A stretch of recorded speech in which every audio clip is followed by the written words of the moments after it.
Salam sejahtera, saudara yang kekasih di dalam nama Tuhan Yesus Kristus. Kembali kita bertemu dalam topik yang lepas masih seputar salib. Saudaraku, Filipi pasal 3 ayat 17 sampai ayat 21. Filipi pasal 3, 17 sampai 21 akan jadi pokok pikiran kita pada kesempatan kali ini. Saudara-saudara, ikutilah teladanku dan perhatikanlah mereka yang hidup sama seperti kami yang menjadi teladanmu.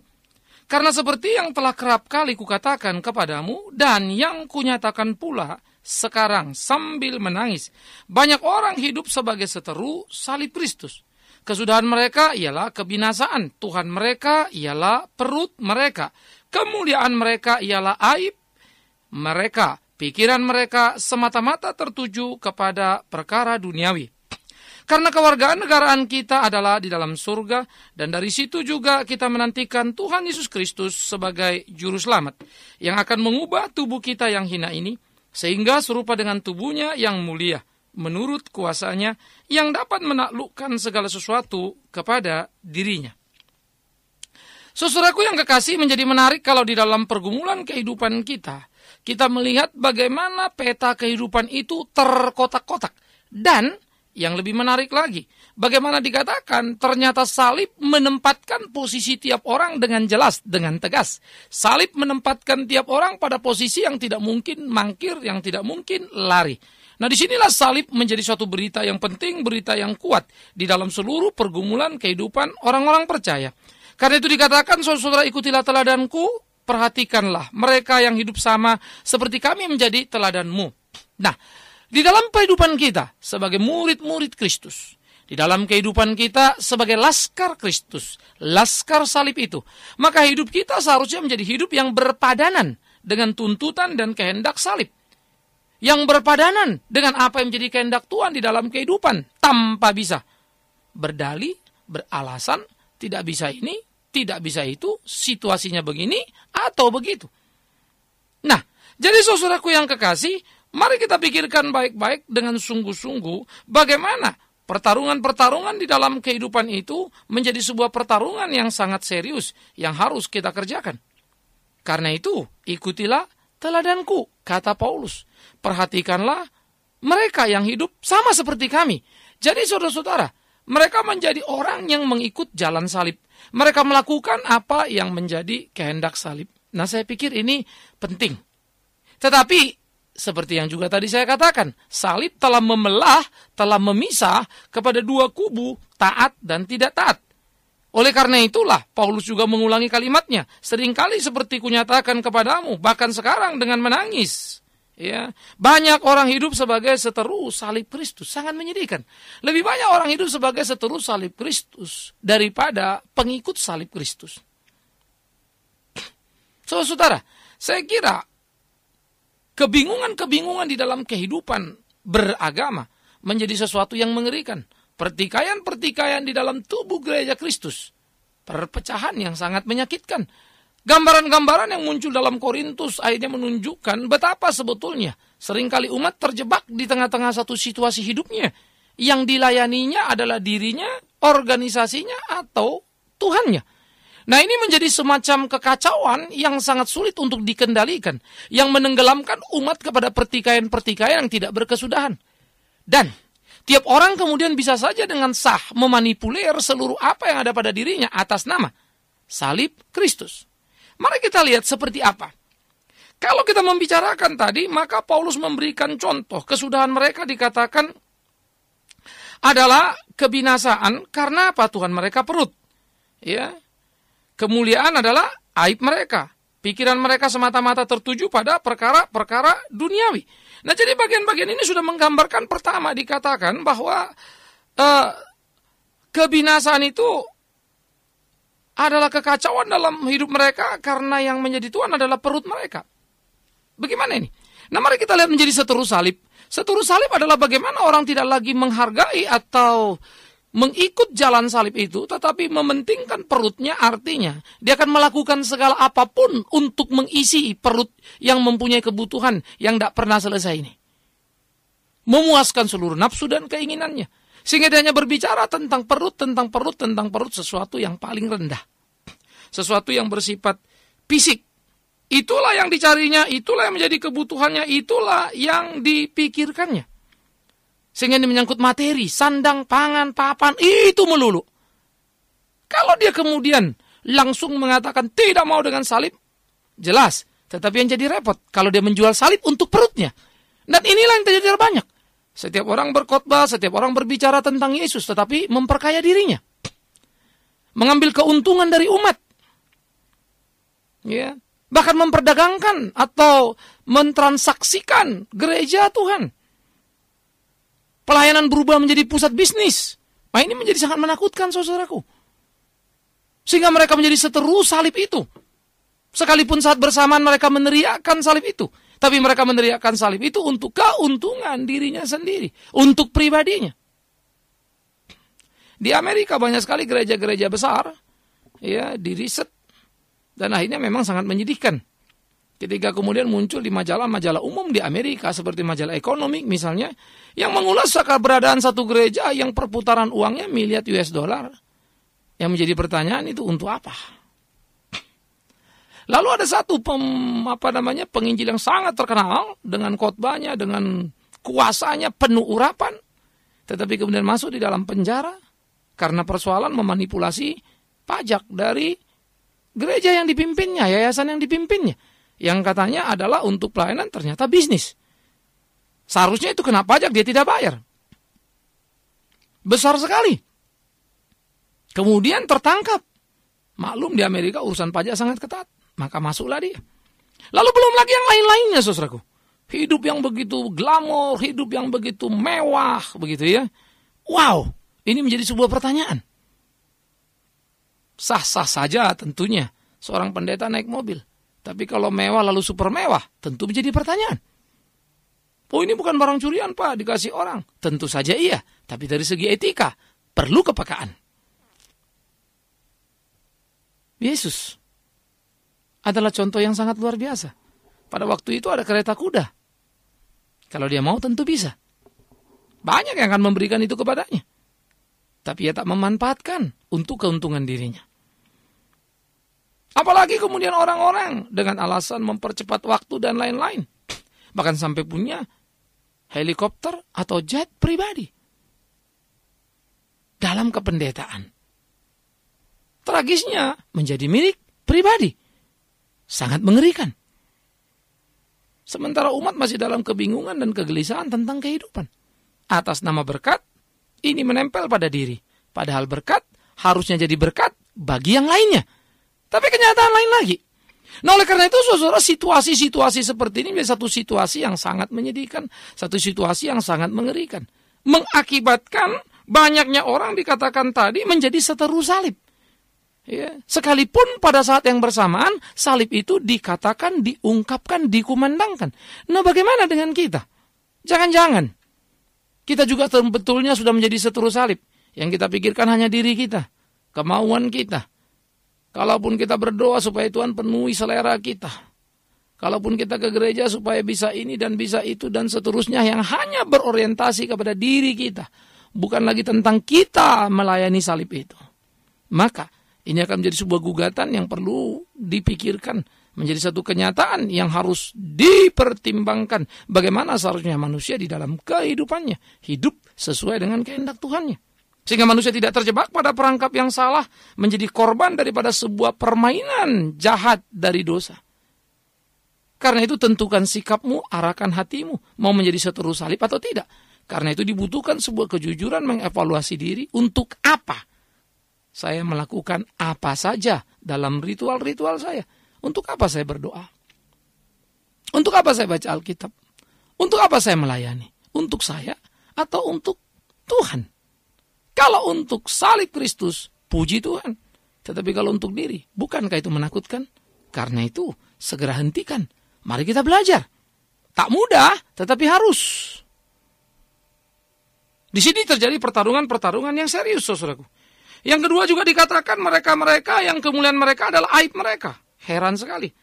Aib mereka jadi kemuliaan mereka, artinya aib itu menumpuk pada dirinya, banyaknya luar biasa, sehingga aib demi aib yang mereka kerjakan di dalam berbagai hal-hal perilaku yang buruk, yang busuk. Kalau tadi soal materi, sandang, pangan, papan, sekarang perilaku begitu kan. Sehingga dalam perilaku, moralitasnya, itu banyak sekali kekacauan-kekacauan yang mereka buat. Sehingga kemuliaan itu artinya adalah sesuatu yang memenuhi mereka, adalah aibnya. Kan mengerikan sekali. Menakutkan sekali. Ya. Saya baru pelayanan di Surabaya, satu orang datang lalu nangis minta keluarganya didoakan. Ya, kemudian kita berdoa. Tetapi yang jadi sedih bagi saya bagaimana kehancuran rumah tangga mereka. Ya. Karena mereka orang sederhana, tapi uang mereka ditipu, motor mereka ditipu, dan yang jadi celaka yang nipu pendeta. Suaminya stres. Sekarang dah kerja, barangnya habis. Dia benci banget sama pendeta. Tragisnya, dia jadi benci dan tidak mau ke gereja. Apakah semua pendeta jahat? Jelas tidak. Apakah semua pendeta baik? Juga tidak.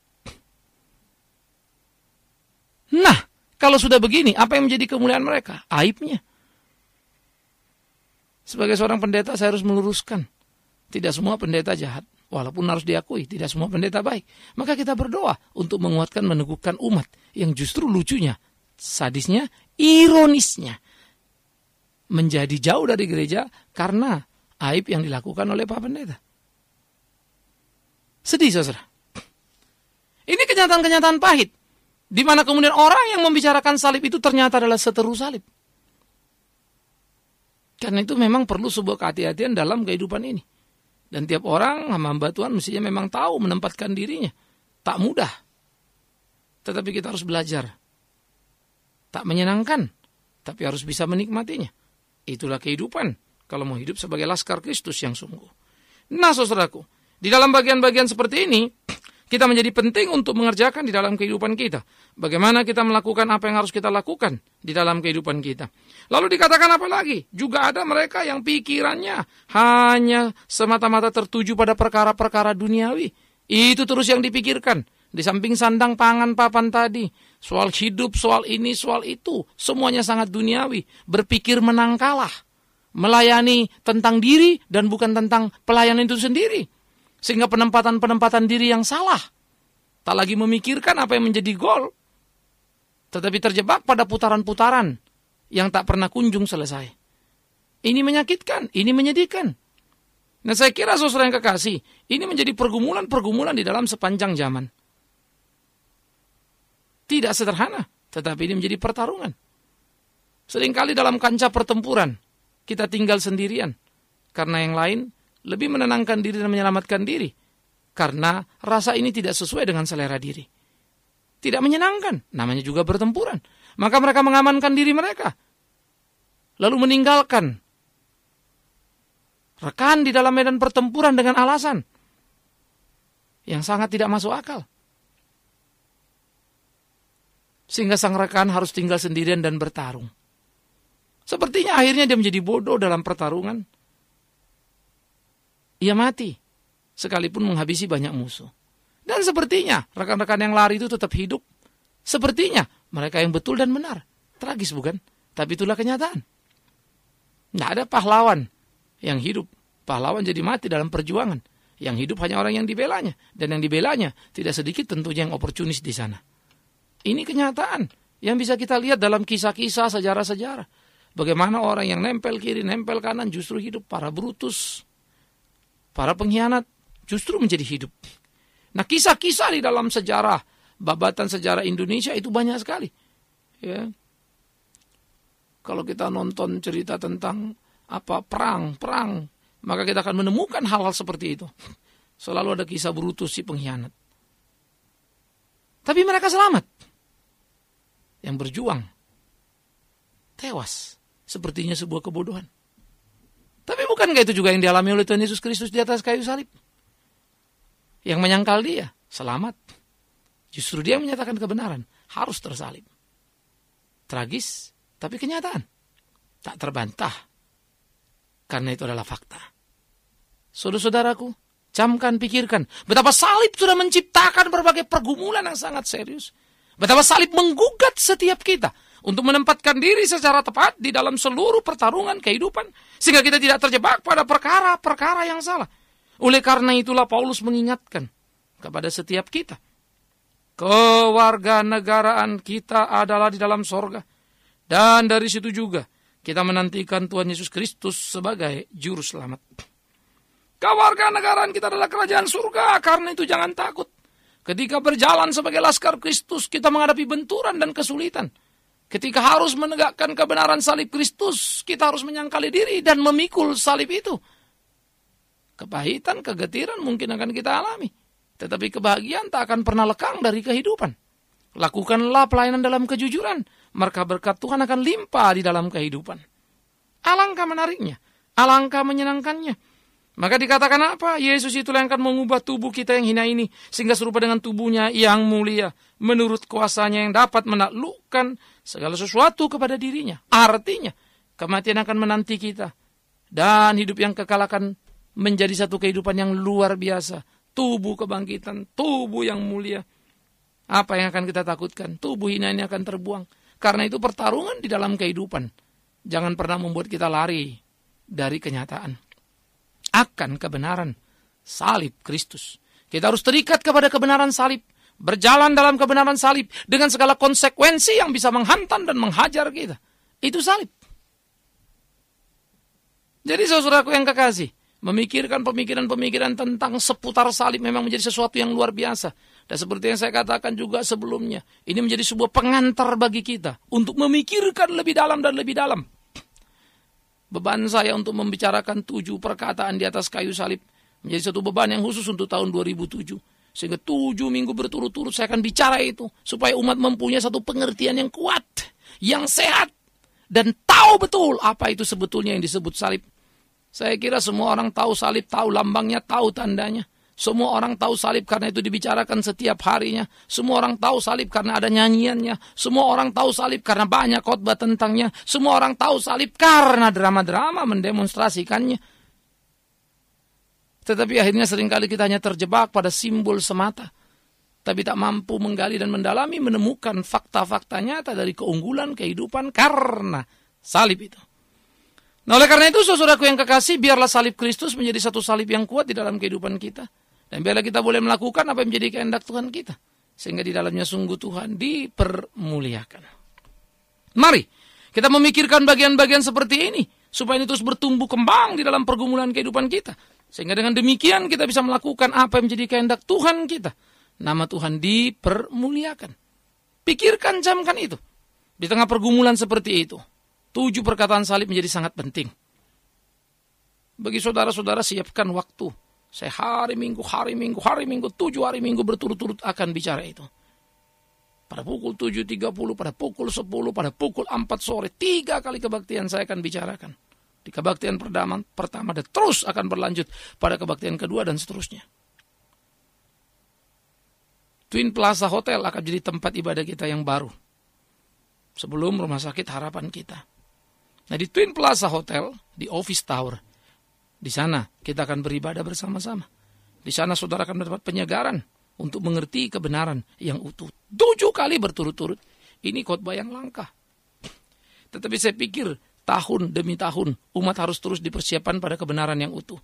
Dan biarlah kiranya pembelajaran seperti ini di Twin Plaza Hotel itu menolong kita untuk mengerti kebenaran itu.